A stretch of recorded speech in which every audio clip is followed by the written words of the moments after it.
O sertão vai virar mar, e o mar vira sertão.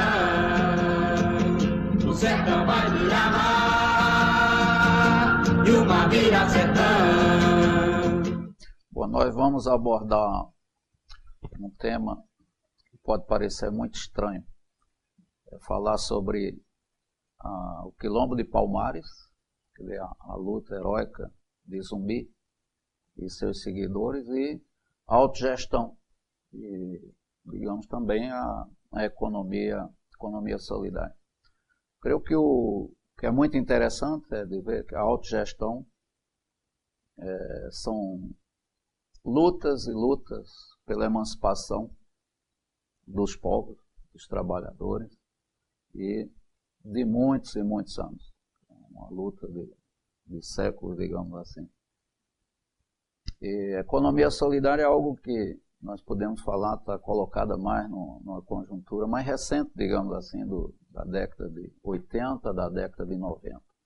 A economia solidária porta princípios, está atravessada por princípios políticos, éticos, filosóficos, econômicos, sociais, que dizem respeito ao que nós podemos chamar da cultura da autogestão, né? E da autogestão socialista. Nessa perspectiva, é muito importante situar a experiência do que nós chamamos a Comuna de Palmares, não apenas o Quilombo de Palmares. As referências principais a essa experiência, nós temos na historiografia brasileira textos de Edson Carneiro, e principalmente algo muito, muito importante de um poeta surrealista que passou pelo Brasil, fez parte do movimento trotskista, era parente do grande Mário Pedrosa, possivelmente um dos pioneiros da discussão sobre a autogestão no Brasil, quando voltou do exílio nos Estados Unidos, e que se chama Benjamin Perret, esse poeta socialista. Ele teve 2 vezes no Brasil e tinha uma afinidade muito grande, uma predileção muito grande pelos estudos que diziam respeito aos negros, à cultura afro-colombiana. E nessa perspectiva, na primeira vez que esteve no Brasil, ele fez um trabalho, uma pesquisa, que resultou no esboço de um livro sobre a revolta da Marinha, do João Cândido. Esse livro foi apreendido pela repressão e foi totalmente destruído, não sobrou praticamente nada.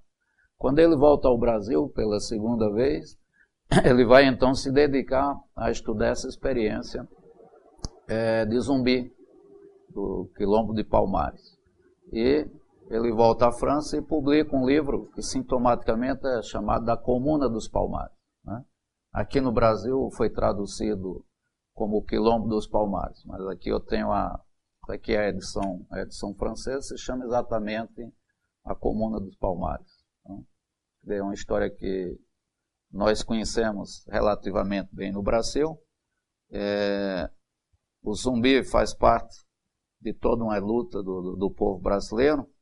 Aqui eu também tenho um pequeno cartaz que é de um grupo de teatro popular do bairro Restinga, que fica no Rio Grande do Sul, um bairro muito pobre, muito carente, onde o movimento tem uma grande participação, uma grande criatividade cultural no teatro, na música, no hip hop, e especificamente aqui, que se chama a Rádio Quilombo, Rádio Comuna dos Palmares, digamos assim. E aqui o que nós temos é a tradução do livro do Benjamin Perret, que foi lançado no Brasil, que se chama o Quilombo dos Palmares.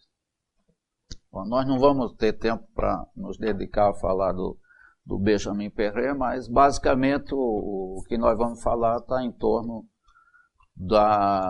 desse livro, a Comuna de Palmares. Que eu chamei um pouco assim, a Comuna de Palmares, Zumbi e Fourier no Nordeste, né? O Fourier, o grande pensador do chamado socialismo utópico, e que pensava muito os falangstérios, que de certa forma nós podemos dizer que são comunas, né? Bom, o primeiro ponto que é interessante de ver é por que comuna.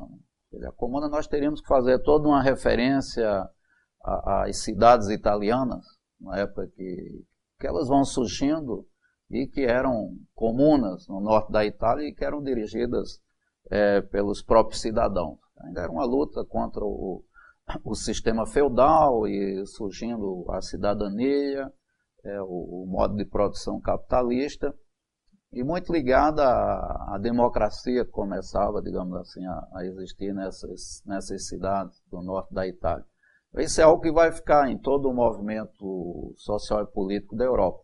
Então, o principal seria a referência na Revolução Francesa, logo após 1789, no século XVIII, quando em Paris, em toda a França, surgem os comitês revolucionários, nos 48 bairros de Paris, que eram os cidadãos que se auto-organizavam para dirigir os seus bairros, e a partir dali a ideia que eles tinham era de que a cidade de Paris seria dirigida por um conselho imenso, que se chamava Comuna, formado por delegados, se não me engano, na época dos 48 comitês revolucionários, associações revolucionárias. Então, essa é a ideia da comuna. Quando você não tem um Estado opressor, o Estado, a máquina pesada e autoritária, quando é um autogoverno do povo, então ele se intitula de comuna. Então daí que vem essa expressão que depois surge de uma forma muito clara, pela primeira vez, na primeira grande revolução dos trabalhadores, que é na Comuna de Paris, mais na frente, em 1870, 71, se não me engano. Então ali você tem a expressão que fica marcada como a Comuna de Paris e que deu origem, inspirou as revoluções subsequentes, como a própria Revolução Soviética, quer dizer, a Revolução dos Conselhos, isso quer dizer a palavra soviética, e que se poderia dizer uma comuna também, né? E antes da Revolução Soviética, nós vamos encontrar mais próximo de nós, no México, na região de Morelos, na Revolução Mexicana, quando ali onde vivia o Zapata, os trabalhadores camponeses, eles assumem o poder, dissolvem as forças armadas e passam a dirigir todo aquele território, e eles passam a chamar também da Comuna de Morelos. Então, a expressão comuna significa isso, de respeitar a questão do Estado, a questão da própria sociedade, tá gerindo toda a vida coletiva, toda a questão da cultura, a questão da religião, a questão da fé, e o modo também de produção, a questão da economia, como é que se dá a questão do trabalho nesses momentos. Então, nesse sentido que a gente fala da Comuna de Palmares, né? E a Comuna de Palmares ligada a todo um filão histórico que nós também chamamos da economia quilombola. É uma economia que séculos e séculos atrás nós vamos encontrar no Brasil já muita pesquisa nesse sentido, em que tinha como um elemento fundamental a propriedade comum, a propriedade coletiva, a propriedade comum da terra, né? E a forma do processo de trabalho também, dos negros, os camponeses, os índios daquela época. Então há uma série de pesquisas, livros interessantes lançados sobre essa questão. Sobre a Comuna de Palmares, que é do século XVII, é uma luta imensa, durou bastante tempo, foi vencida só em 1695, quando há a morte do seu último chefe, que foi Zumbi. E a análise que faz o Benjamin Pereira é muito interessante, porque ele faz uma análise marxista, não é? Marxista e heterodoxa, porque o Benjamin Pereira vinha das críticas que as correntes trotskistas faziam já naquela época, o que tinha se passado, a burocratização do regime na União Soviética. Um aspecto, claro, que ele vai mostrar é a questão do regime econômico dos Palmares, qual era a organização do trabalho. Ele diz, bom, aqui há hipóteses, né?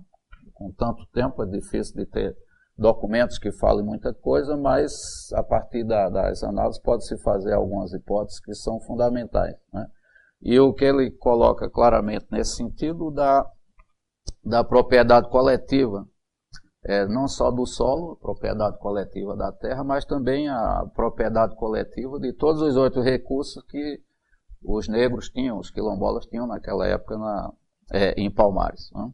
A maneira das colheitas, como era distribuído, o produto dessas colheitas, enfim.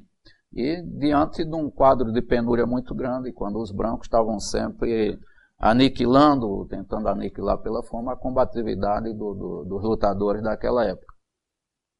E, nesse sentido, fica também a questão do Estado, né? Quando mostra o Estado até o final, era um Estado que ficou num estágio embrionário, quer dizer, o Estado não existia, o Estado foi se formando quando houve a agressão militar, e então precisava uma série de divisão de tarefas dentro da comuna de Palmares, em que precisava se assumir a defesa, e nesse sentido então começa a haver uma divisão de trabalho e se começa a surgir, digamos assim, a se iniciar uma casta que passa a ser uma casta que passa a gerir essa máquina que é o Estado, né? Mas até aquele momento era uma sociedade onde você não tinha a presença desse órgão chamado Estado. Então ali você começa a ter, junto da comuna, se formando dentro da experiência em Palmares, a constituição de um Estado, e sobretudo devido à agressão externa, né? E esses são dois elementos importantes, são dois elementos da autogestão, que é essa questão do Estado, que então você tinha uma comuna, praticamente um autogoverno na situação histórica daquela época, e o outro, que você tinha a propriedade coletiva dos recursos de toda a vida social. E marcado também pelo valor da solidariedade, um processo de trabalho onde o elemento solidário era um elemento muito importante, né? E a solidariedade é uma das características do processo de trabalho que tem como base a autogestão, o trabalho associado, né? Como dizia o Marx, a sociedade dos trabalhadores livremente associados. Então, naquele momento, naquela conjuntura histórica, na situação deles, você encontrava esses elementos da propriedade social e também uma marca muito grande da solidariedade no conjunto da experiência de Palmares.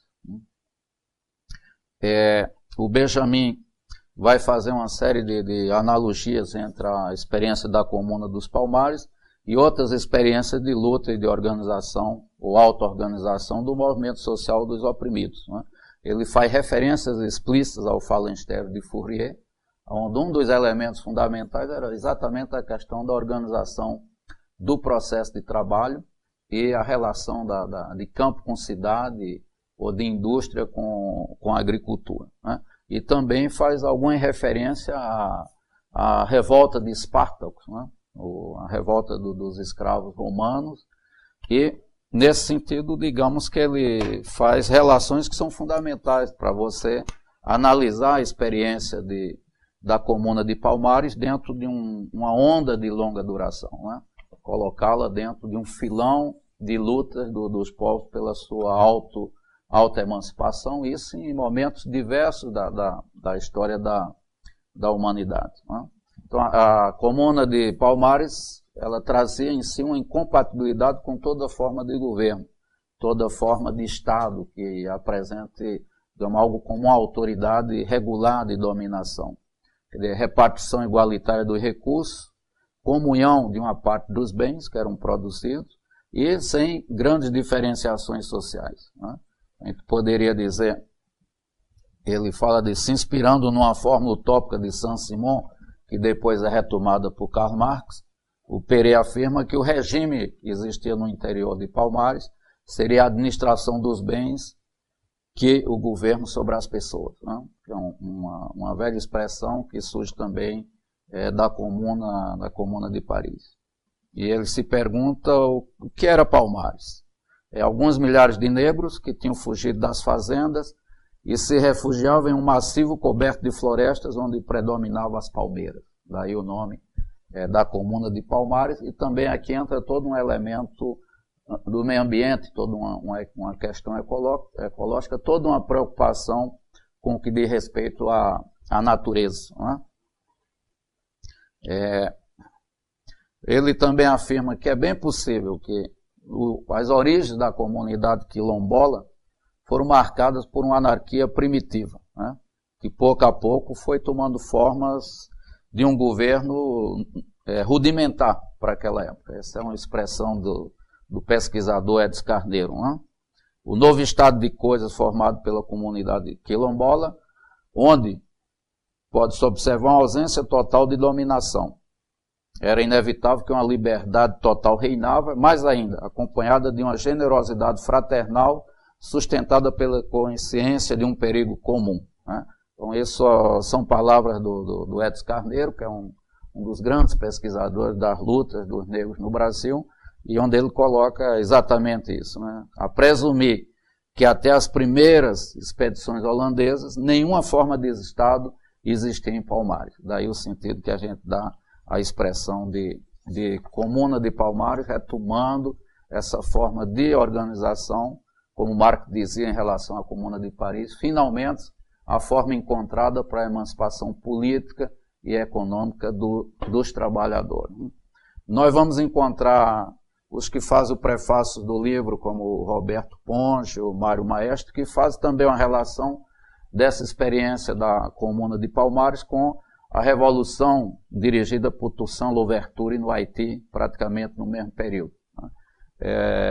Essa revolta dos negros no Haiti foi chamada por um amigo do Benjamin Perret, também seguidor do Trotsky, que é o C.L.R. James, Cirilo Leonel Robert, se não me engano, James, é mais conhecido como James, que escreveu uma obra importantíssima chamada Os Jacobinos Negros. No passo que se falava na Revolução Francesa da corrente radical dos jacobinos, na época ele escreve esse livro, faz uma pesquisa profunda e chama dos Jacobinos Negros. É uma obra que foi publicada há um certo tempo aqui no Brasil. E ele então situa essa luta da comuna quilombola na história geral dos oprimidos e explorados, fazendo uma relação com essa revolução que houve no Haiti, e coloca então os negros de Palmares como autênticos ancestrais do movimento social moderno.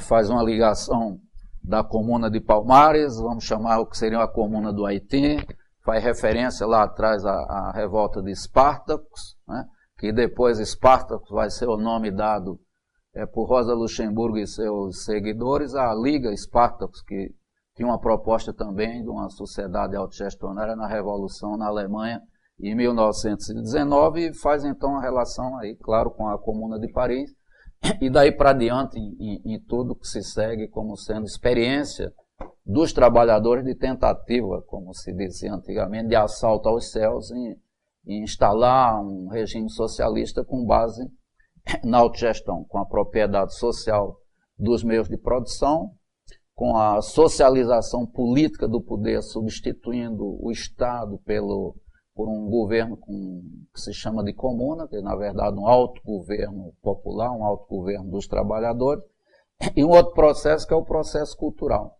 que é esse mundo mágico, esse mundo reencantado, poderíamos dizer assim, um reencantamento da vida, combatendo toda forma de mercantilização, né? Mercantilização da vida, e que hoje é muito mais claro no capitalismo, na forma contemporânea da globalização financeira do que mesmo naquele período. Mas esse era um elemento importantíssimo para entender a presença na comuna do que pode se chamar o messianismo, o elemento da cosmovisão, a questão da fé, enfim, a questão da religião. É colocar como sendo um elemento de uma transformação cultural e ética que se coloca quando se pensa um dos eixos fundamentais do que seria uma sociedade que teria como base a autogestão. Bom, vamos continuar mais alguns elementos sobre a comuna de Palmares, um pouco ver a atualidade e a vigência desse tipo de experiência. Nós podemos dizer que algumas lutas que hoje se dão no campo da economia solidária, nos fala muito em empreendimentos, em cooperativas, em empresas recuperadas, mas há uma grande questão do que nós podemos chamar autogestão territorial. Porque, na verdade, se a autogestão ela parte a raiz dela está no processo de trabalho, mas o fim maior da autogestão é como foi a experiência da Iugoslávia. Eles começam com os conselhos de trabalhador dentro das empresas, mas ela tende a se expandir para a comunidade. Então, a autogestão tende a abranger o território, tende a abranger as cidades, diversas formas de gestão democrática das cidades. E, nesse sentido, as experiências de autogestão territorial de comunidades índias, comunidades quilombolas, são experiências fundamentais para nós, porque são povos originários que portam uma cosmovisão, uma visão de mundo, valores culturais que são importantíssimos para se pensar esse mundo novo que nós queremos construir. Basicamente, feito o anjo do Walt Benjamin, ele caminha, mas olhando para o passado, não é? E carregando essa utopia, uma utopia concreta em torno das possibilidades do presente e dos elos perdidos que ficaram no passado. Que as lutas nunca são derrotadas, seus valores estão sempre sendo recolocados em novos momentos, abrindo novas possibilidades. Então nós vamos encontrar coisas muito importantes nesse sentido, esses valores de comunidades territoriais que à frente tem as mulheres, enfim, os negros, os quilombolas, os índios, os rurais, porque são setores que alguns dizem, bom, são pré-capitalistas, mas exatamente por isso, o ser pré-capitalista não quer dizer que seja negativo, que seja uma nostalgia, não, são valores que são fundamentais para desmercantilizar a vida tal qual ela hoje é hegemonizada e no seu conjunto mercantilizada pelo capitalismo hoje sobre domínio da hegemonia da globalização financeira. Então é importante se resgatar essas experiências, né? Não só do zumbi, as revoltas, as lutas, não, mas ver dentro dessas experiências elementos que nós chamamos de autogestão e, consequentemente, de economia solidária. Então nós poderíamos hoje falar das lutas de camponeses, indígenas e quilombolas, como, por exemplo, o território sagrado da Raposa da Serra do Sol. Né?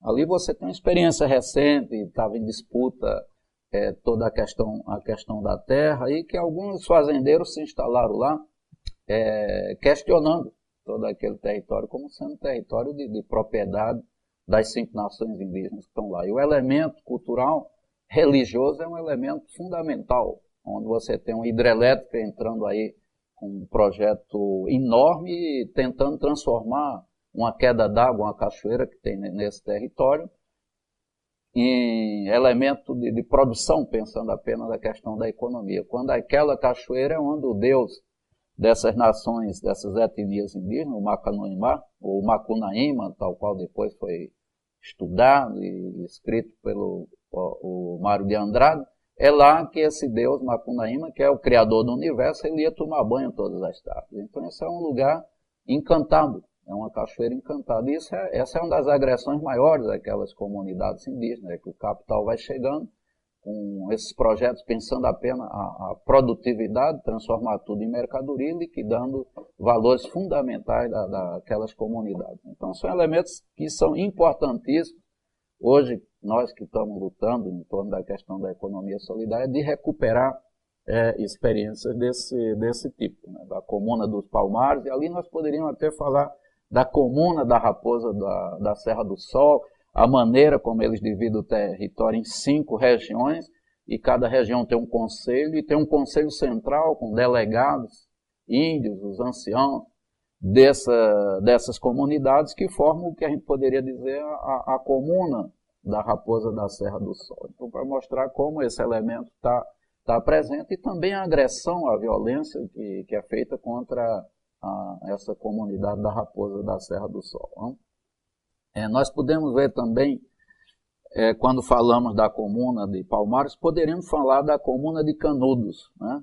A luta do Antônio Conselheiro, onde há obras importantes do Brasil. Mais uma vez, um militante, também amigo do velho Mário Pedrosa, o Edmundo Muniz, escreveu alguns livros sobre o que ele chamava a Comunidade Igualitária de Canudos, né?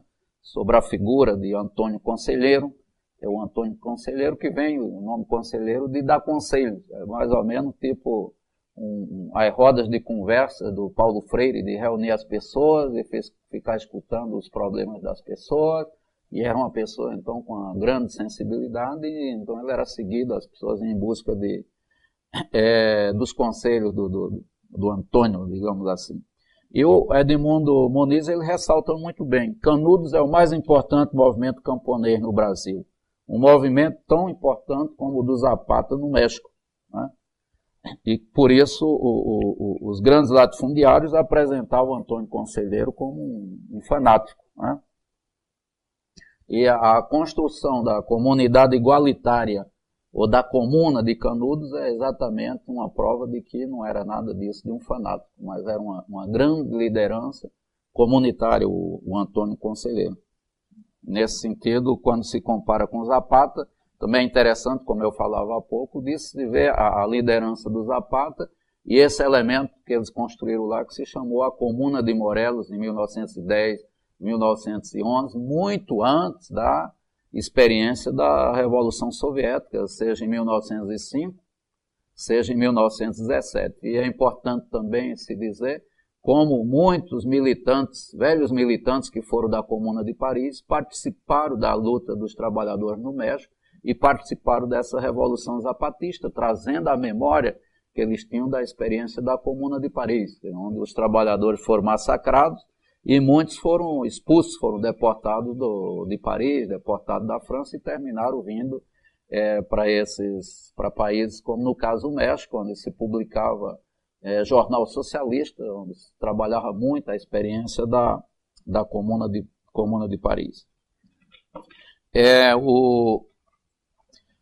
O Edmundo Muniz ele fala claramente disso, que entre as ideias políticas e filosóficas de Antônio Conselheiro encontra-se a utopia de Thomas More, que foi a base ideológica da comunidade igualitária de Canudos. Então, mostra também alguém que tinha um conhecimento acumulado em relação à história da utopia, no caso que ele fala, a utopia de Thomas More.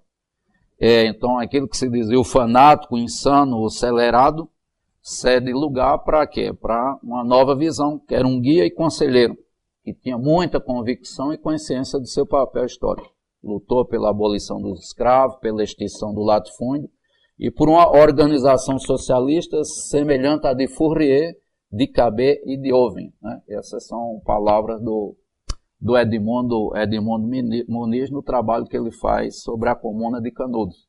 Então aqui nós temos experiência, falamos da Comuna de Palmares e também da experiência da Comuna de Canudos. Então, como referência e fundamental, entre outros, o livro do Edmundo Muniz, mas também a grande obra sobre os sertões de Euclides da Cunha, de buscar lá dentro o modo de organização econômica, na experiência de Canudos, né? E também no cinema. Né? No cinema tem toda a famosa trilogia do Glauber Rocha, no Cinema Novo, onde também coloca essa luta, né? Dos negros, a luta dos camponeses contra o latifúndio, dos cangaceiros, etc, etc. Bom, nós não podemos aqui falar da Comuna de Lampião ou da Comuna do Curisco, porque os cangaceiros tinham toda uma luta de guerra de guerrilhas e não estabeleceram territórios liberados onde eles pudessem fundar, mas sem dúvida nenhuma se poderia levar uma perspectiva também nesse sentido. Não é? Mas o que ressurge de tudo isso, de todo esse processo de agressão, seja contra Canudos, as expedições militares, seja contra a Comuna de Palmares, ou mais recentemente, comunidades quilombolas, e como eu acabei de falar aqui, da Raposa da Serra do Sol, mas nós poderíamos também falar da Comuna de Formoso, lá em Goiás, que começa em 54, uma luta dos trabalhadores rurais daquela região,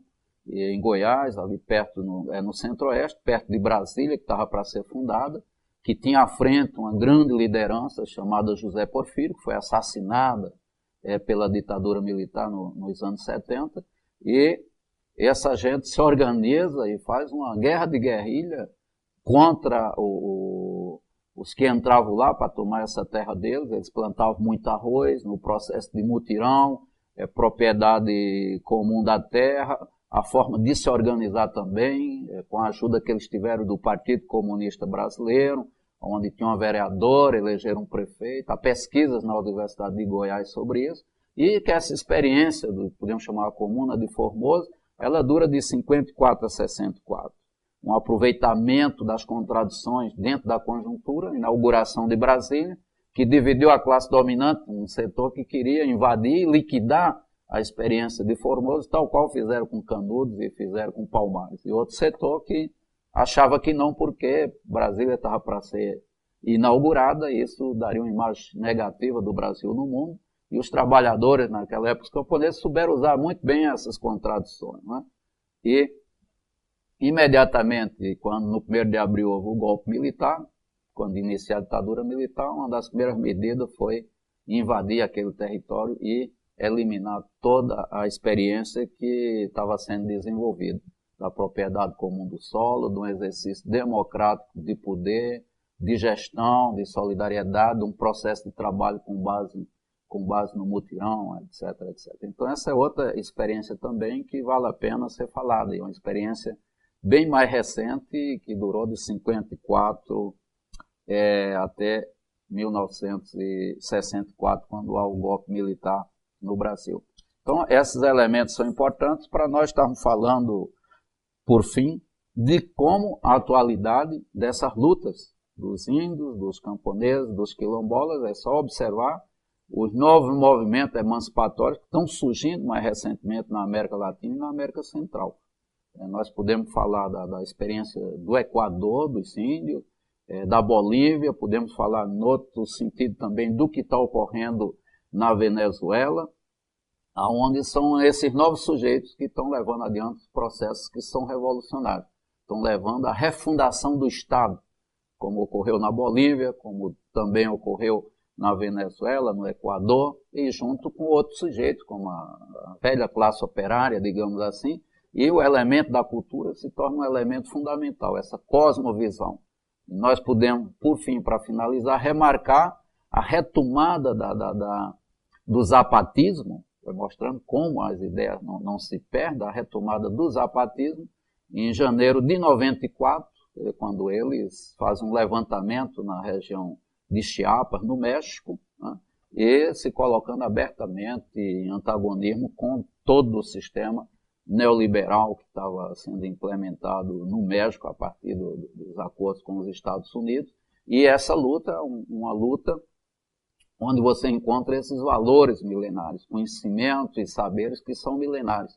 Quando eles falam que eles querem construir um mundo onde caibam todos os mundos, quando eles falam que eles aprendem escutando, quando eles falam que eles pensam com o coração, ou quando eles falam que eles caminham olhando para trás, olhando que há uma história, uma longa duração no processo histórico de luta pela emancipação. Então é um elemento fundamental e aí dentro você encontra elementos do que nós chamamos a economia solidária e mais claramente da autogestão. Todo o processo de refundação do Estado, uma participação num processo constituinte, todo um elemento que nós poderíamos dizer que leva a você pensar a autogestão territorial, a repensar o processo de trabalho. O caso da própria Venezuela, com o processo de mobilização social nas diversas missões, como eles chamam, para cuidar do trabalho, da educação, a grande participação popular.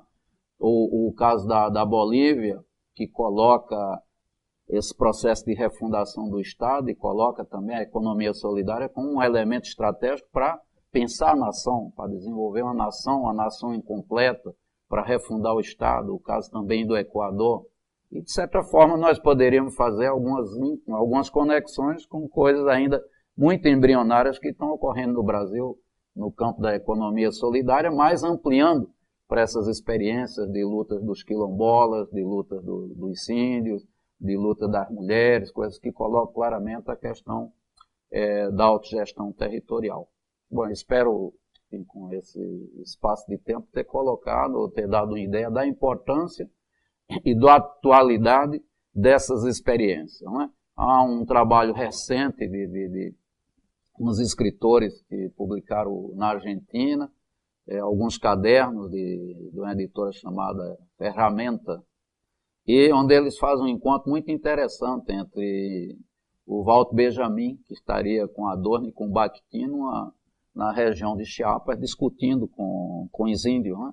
E mostrando a atualidade de um pensamento como o do Walter Benjamin, quando mostra toda a concepção filosófica dele, de uma nova visão da história, que a história dos oprimidos é uma história de descontinuidade, ela dá a impressão de ser um rosário de derrotas, mas na verdade não, porque os trabalhadores a cada momento estão sempre, digamos assim, avançando o seu projeto de uma utopia concreta, e a visão do tempo, a visão da temporalidade, que não é essa visão do progresso, onde as forças produtivas vão determinando toda a evolução da produção e da reprodução da vida social, mas mostrando que a história tem momentos de parada, tem momentos de descontinuidade, mas de que o tempo é um tempo com essa tridimensão, que o passado ele é fundamental, a memória, as lutas, e não que a história acabou e que as lutas não são importantes, que a memória não tem sentido, né?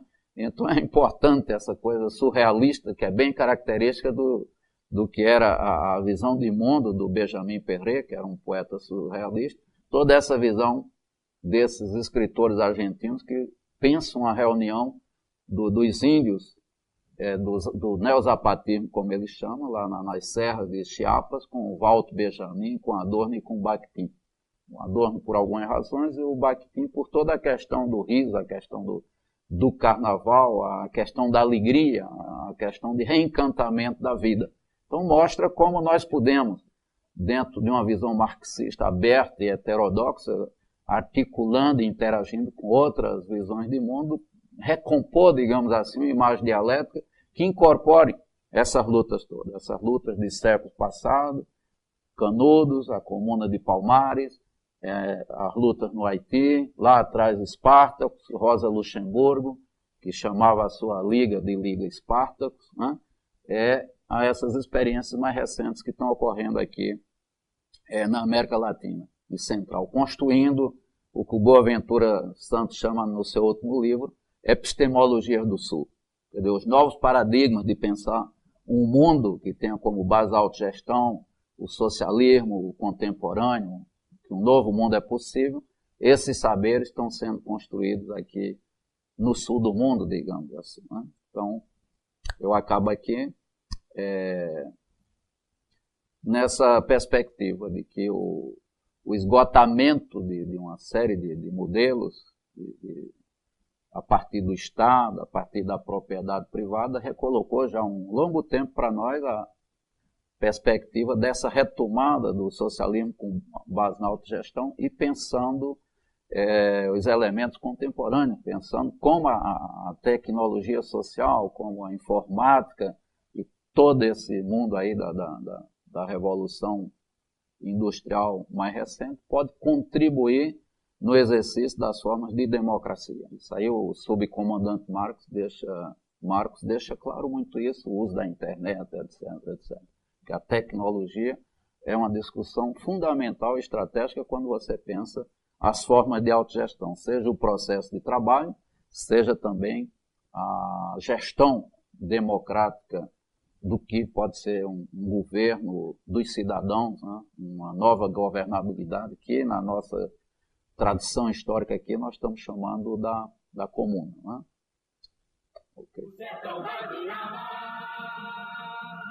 e uma vira sertão. O sertão vai virar e uma vira sertão. Pra contar da minha história, verdade, imaginação. Espero que o senhor tenha tirado uma